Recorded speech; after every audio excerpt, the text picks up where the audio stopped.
Enter 2024కు సంబంధించి results date, అదేవిధంగా కొత్త విధానంలో పేపర్ కరెక్షన్ అనేది చేయడం అయితే జరుగుతుంది. సో ఆ యొక్క ఇన్ఫర్మేషన్ తెలుసుకునే ముందు వీడియో కనుక లైక్ చేయకపోతే లైక్ చేయండి. ఇంకా ఎవరైనా సబ్స్క్రైబ్ చేయలేని వాళ్ళు ఉంటే వెంటనే సబ్స్క్రైబ్ చేయండి. ఈ వీడియోకి ఒక 50 లైకులు టార్గెట్ అన్నమాట. ఇక్కడ చూసుకున్నట్లయితే స్పాట్తో పాటు ఆన్సర్ స్క్రిప్ట్ స్కానింగ్ అని చూస్తున్నారు కదా. సో మనకి ఇంతకు ముందు అయితే మాత్రం ఫస్ట్ పేపర్ కరెక్షన్ అయిపోయిన తర్వాత ఆ యొక్క పేపర్స్ యొక్క బండిల్స్ ఏవైతే ఉన్నాయో అవి ఇంటర్ బోర్డు పంపిస్తే ఆ ఇంటర్ బోర్డు వాళ్ళు స్కాన్ చేసేవారు అనమాట.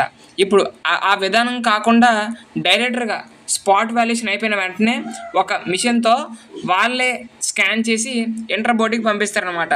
సో దాని ద్వారా ఇంటర్ బోర్డు వాళ్ళకి ఒక శ్రమ అనేది తగ్గుతుంది. అదేవిధంగా రిజల్ట్స్ కూడా రావడానికి టైం అనేది ఎక్కువ తీసుకోదన్నమాట.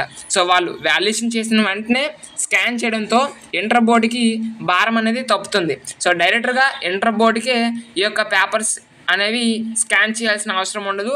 సో మీ యొక్క పేపర్ ఎవరైతే కరెక్షన్ చేస్తారో వాళ్ళే స్కాన్ చేసి ఇంటర్ బోర్డుకి పంపించేస్తారనమాట.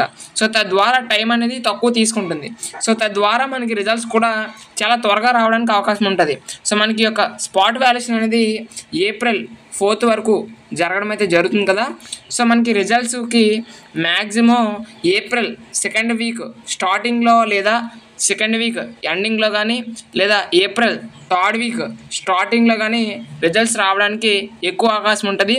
మ్యాక్సిమం మాత్రం ఏప్రిల్ 10 నుంచి 14 మధ్య ఏ రోజైనా రిజల్ట్స్ రిలీజ్ చేయడానికి ఎక్కువ అవకాశం అనేది ఉంటుంది.